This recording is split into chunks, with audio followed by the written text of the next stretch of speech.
First of all a very good morning of all of you. आज हम पढ़ेंगे chapter 3 storage device. Storage device आज हम पढ़ेंगे।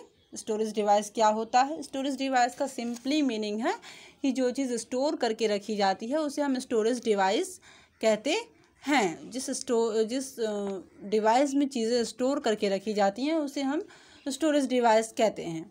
ओके, एट द ग्लांस में दिया है memory unit, hard disk, external hard disk, CD DVD disk, Blu-ray disk and pen drive. ये सारे पॉइंट दिए गए हैं, टॉपिक दिए गए हैं जिनके बारे में आप इस चैप्टर में पढ़ेंगे। The computer need to store data and instruction which it can use when required. Computer को जब भी ज़रूरत होती है, जब आप उसे इंस्ट्रक्शन देते हो तो वो क्या करता है, आपको उस इंस्ट्रक्शन के ज़रूरत के हिसाब से आपको रिज़ल्ट देता है और वो डाटा को क्या करता है, स्टोर करके अपने पास रखता है। For this the computer uses storage device और मेमोरी डिवाइस। कंप्यूटर को ज़रूरत पड़ती है स्टोरेज डिवाइस की भी और मेमोरी डिवाइस की भी। The CPU contain the main memory unit of the computer. CPU अपने पास क्या रखता है? Main memory unit, MMU। Computer का MMU मेन मेमोरी यूनिट जो है वो CPU के पास होता है। To store large amount of information of the computer uses the hard disk as the storage device. सबसे लार्ज अमाउंट में, सबसे बड़ी अमाउंट में स्टोर करके चीज़ों या इंफॉर्मेशन को कौन रखता है? Hard disk. कंप्यूटर में जो हार्ड डिस्क होता है वो सबसे बड़ी मात्रा में चीज़ों को स्टोर करके अपने पास रखता है एज अ स्टोरेज डिवाइस की तरह। The hard disk is fix inside the computer. जो हार्ड डिस्क होता है वो कंप्यूटर के अंदर फिक्स होता है। Okay, some memory device are portable. कुछ मेमोरी डिवाइस क्या होती हैं? पोर्टेबल होती हैं।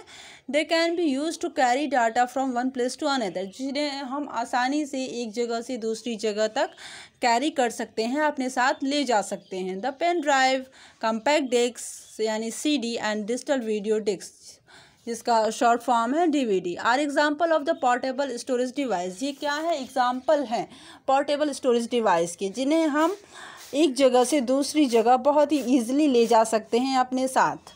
ओके, अब पढ़ेंगे मेमोरी यूनिट के बारे में। मेमोरी यूनिट क्या होता है? मेमोरी यूनिट के बारे में हम पढ़ेंगे। To store any kind of information, किसी भी तरह का इंफॉर्मेशन, जानकारी को स्टोर करने के लिए a storage device need to have memory. Storage device को मेमोरी की ज़रूरत होती है। जैसे आप कोई भी चीज़ लर्न करते हो तो आपके पास ब्रेन है, आपको उसकी ज़रूरत पड़ती है क्या? क्योंकि आप जो भी याद करते हो आपके वो ब्रेन में रहता है। उसी तरह से स्टोरेज डिवाइस को स्टोर करने के लिए मेमोरी की ज़रूरत पड़ती है। The amount of information that can be store in a device can be measured in unit of computer memory. The amount of information, जो अमाउंट होती है इंफॉर्मेशन की, जो अमाउंट होती है इंफॉर्मेशन की, can be store in a device, वो device में स्टोर होती है। Can be measured in unit of computer memory. वो अमाउंट क्या करती है? अपने यूनिट में मेजर्ड करती है। जितनी भी उसके पास इंफॉर्मेशन स्टोर रहती है वो उन्हें किस चीज़ में नापती है? मेजर्ड करती है यूनिट में। कंप्यूटर मेमोरी उसे यूनिट में नापती है। The smallest unit of computer is bit. सबसे छोटा जो होता है कंप्यूटर का यूनिट वो क्या होता है? बीट होता है। सबसे छोटी इकाई जो होती है, जो नापी जाती है, वो क्या होती है? बीट होती है कंप्यूटर की। The smallest unit of computer memory is a bit. सबसे छोटी इकाई जो होती है कंप्यूटर की वो बीट होती है। नेक्स्ट पेज पर आएंगे और यहाँ पर टेबल दिया गया है। The table below show you to the other unit use to measure memory. यहाँ टेबल दिया गया है कि कौन सी मेमोरी को हम किस चीज़ में यूज़ कर सकते हैं। यूनिट दी गई है सारी। तो द स्मॉलेस्ट यूनिट दिया गया है और 1 बीट दिया गया है। कौन सी यूनिट को हम कौन से मेज़र में मापेंगे? 4 बीट है। सबसे स्मॉलेस्ट यूनिट होती है बीट, 1 बीट। ओके, तो यहाँ 4 bit is equal to 1 nibble दिया गया है। 8 bit is equal to 1 byte. इसी तरह यहाँ पर टेबल दिया गया है कि 1 किलोबाइट इज इक्वल टू कितना होता है? 1 megabyte, 1 gigabyte and 1 terabyte is equal to. ये कैसे मेंटेन होता है ये टेबल? ओके, आप इस टेबल को लर्न कर लोगे। But just how big in a kilobyte, a megabyte और गीगाबाइट, तो बस जस्ट हाउ, पर ये कैसे पता चलेगा कि कौन इसमें से बड़ा है, किलोबाइट की मेगाबाइट की गीगाबाइट। तो जो सबसे ज़्यादा लार्ज अमाउंट अपने में स्टोर करेगा वही सबसे लार्ज होगा। तो 1024 is equal to gigabyte is equal to 1 terabyte. तो सबसे लॉन्गेस्ट अमाउंट को स्टोर करने वाला क्या हो गया, 1 टेराबाइट यानी कि टीबी। ओके, नेक्स्ट है an essay 500 वर्ड में take up 3 KB of memory space.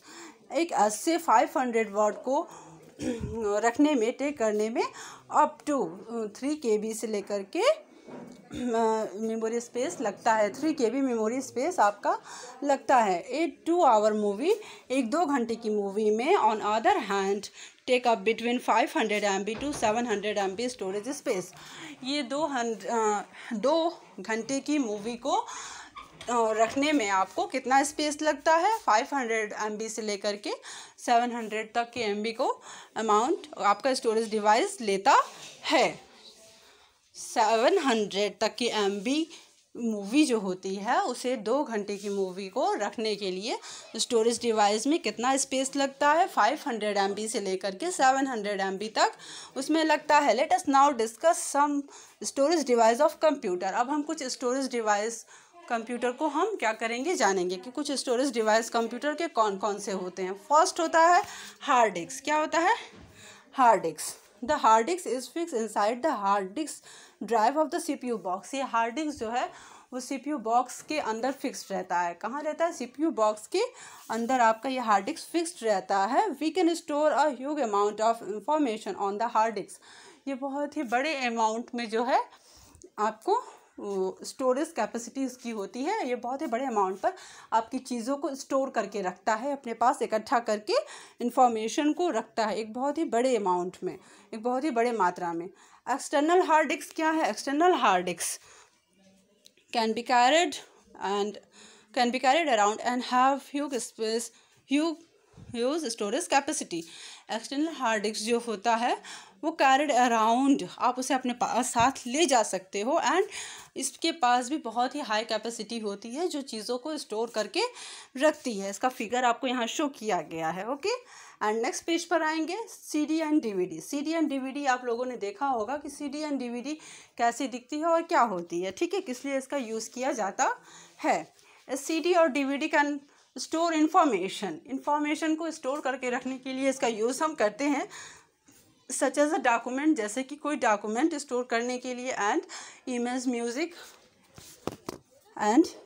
Music videos game CDs in a tiny disk that can store 700 MB of data. जो CD होती है वो म्यूज़िक और इमेज को स्टोर करके रखती है, और इसके पास हम कितने MB तक की चीज़ें स्टोर करके रख सकते हैं, 700 तक की MB को हम 700 MB इसमें से स्टोर करके रख सकते हैं।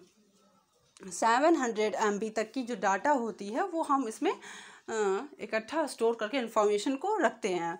इट इज़ अ पोर्टेबल, ये पोर्टेबल होती है, इसे हम कहीं भी ईजिली अपने साथ कहीं भी पोर्टेबल कर लेते हैं, ले जा सकते हैं एंड ले आ सकते हैं। Which means it can be carried around, जिसका मतलब है कि आप इसे अपने साथ कैरिड कर सकते हो बहुत ही ईजिली, एक स्पेस से लेके अनदर स्पेस तक इसे कैरी आउट हम कर सकते हैं। To read the CD your place in the CD drive in the CPU box. अगर आप CD को देखना चाहते हो या उसमें जो भी डॉक्यूमेंट है उसे पढ़ना चाहते हो तो आपको CPU बॉक्स में इसे लगाना होगा। CPU बॉक्स में आप CD इस तरह से लगा सकते हो और उसमें जो चीज़ें हैं उसे देख सकते हो, पढ़ सकते हो CPU बॉक्स में इस CD को लगा करके। नेक्स्ट है DVD, जिसका फुल फॉर्म है digital video disc, is use to store movie videos etcetera. इसमें भी हम मूवीज़ को स्टोर करके रख सकते हैं, वीडियोस को स्टोर करके रख सकते हैं, और भी चीज़ों को स्टोर करके हम इसमें रख सकते हैं DVD में। It work like a CD but can store 4.7 GB to 17 GB। इसमें भी हम CD की तरह स्टोर करके रख सकते हैं, और ये CD की तरह दिखता भी है, लेकिन इसमें क्या होती है, इसकी जो कैपेसिटी है वो क्या होती है, CD से ज़्यादा होती है। इसमें 4.7 से लेकर 17 GB तक हम इसमें स्टोर करके रख सकते हैं चीज़ों को। 17 GB तक, 4.7 से लेके 17 GB तक इसमें चीज़ें हम स्टोर करके रख सकते हैं। ब्लू रे डिस्क है इसके बाद। ब्लू रे डिस्क क्या होता है, if you are read about that Blu ray disc, जिसे हम BD कहते हैं, शॉर्ट फॉर्म में क्या कहते हैं, BD, जिसका फुल फॉर्म है Blu ray disc, can store 25 GB of data on a single side. इसके सिर्फ एक साइड में हम 25 GB डाटा स्टोर करके रख सकते हैं, सिर्फ एक सिंगल साइड, सिर्फ एक तरफ उसकी जो होती है प्लेट, उसमें हम 25 GB तक डाटा को स्टोर करके रख सकते हैं, सिंगल साइड, सिर्फ एक साइड में। And 50 GB of data on both side, और 50 यानी 50 MB तक के डाटा को, GB तक के डाटा को हम दोनों साइड में स्टोर करके रख सकते हैं, 50 GB तक के डाटा को। It is use to store high quality sound, game and movies. ये बहुत ही हाई क्वालिटी में, बहुत ही ऊंची क्वालिटी में इसमें साउंड और गेम एंड मूवीज़ स्टोर करके रखी जाती है। नेक्स्ट है पेन ड्राइव। पेन ड्राइव आप सब देखे भी होंगे और यूज़ भी करे होंगे, I hope so. Pen drive is a small, pen drive is बहुत ही स्मॉलेस्ट डिवाइस है, ठीक है। पेन ड्राइव जो होती है वो स्टोरेज डिवाइस की सबसे स्मॉलेस्ट डिवाइस है पेन ड्राइव, जिसे आप बहुत ही ईजिली कैरी आउट कर सकते हो। Study device which can store a lot of information, study device can a lot of store information. इसके पास बहुत ज़्यादा मात्रा में चीज़ों को स्टोर करके रख सकता है। a lot of information, बहुत ज़्यादा इन्फॉर्मेशन ये अपने पास स्टोर करके रख सकता है। जितना ये स्मॉल होता है उतनी इसकी कैपेसिटी ज़्यादा होती है, ये ज़्यादा अमाउंट में चीज़ों को स्टोर करके रखता है। It is very useful way to transferring data from one computer to another. ये बहुत ही यूज़फुल होता है तब जब एक कंप्यूटर से लेके दूसरे कंप्यूटर को इसमें से चीज़ों को ट्रांसफ़र करनी पड़ती है। एक चीज़ जैसे कि एक कंप्यूटर में ये चीज़ें हैं, इसे आपने पेन ड्राइव में डाल दिया और जाके दूसरे कंप्यूटर में उसे पेन ड्राइव के थ्रू डाल दिया, तो ये होती है पेन ड्राइव। इस तरह से बहुत ही यूज़फुल होती है, क्योंकि हम कंप्यूटर को, डेस्कटॉप कंप्यूटर को हर जगह नहीं ले जा सकते हैं, लेकिन हम पेन ड्राइव को ईजिली बहुत ही आसानी से कैरी आउट कर सकते हैं। एक कंप्यूटर की चीज़ें दूसरे कंप्यूटर में रख सकते हैं, डाल सकते हैं। किसके थ्रू? पेन ड्राइव के through. The pen drive is connected to the computer through the USB port of the CPU box और लैपटॉप। इसे हम किस में कनेक्ट कर सकते हैं? कंप्यूटर में भी कर सकते हैं। कंप्यूटर में किस में करते हैं? USB पोर्ट में। कंप्यूटर में इसे USB पोर्ट में हम कनेक्ट करते हैं, और CPU बॉक्स और लैपटॉप में भी इसे हम कनेक्ट करते हैं। और इस तरह से ये पेन ड्राइव भी एक बहुत ही बड़ी अमाउंट में चीज़ों को स्टोर करके रखता है, इसलिए बहुत बेनिफिशियल है, बहुत ही स्टोरेज डिवाइस इसमें यूज़ के लिए इसे किया जाता है। Then your chapter will be enough, chapter 3, and next live classes I will ask you the question about this chapter and the previous chapter. Okay, ये आपका यहाँ ऑनलाइन क्लास इनफ होता है, and I will ask you question about the chapter 1, 2 and 3 on the live classes, so please you will revise it again and again. Thank you so much.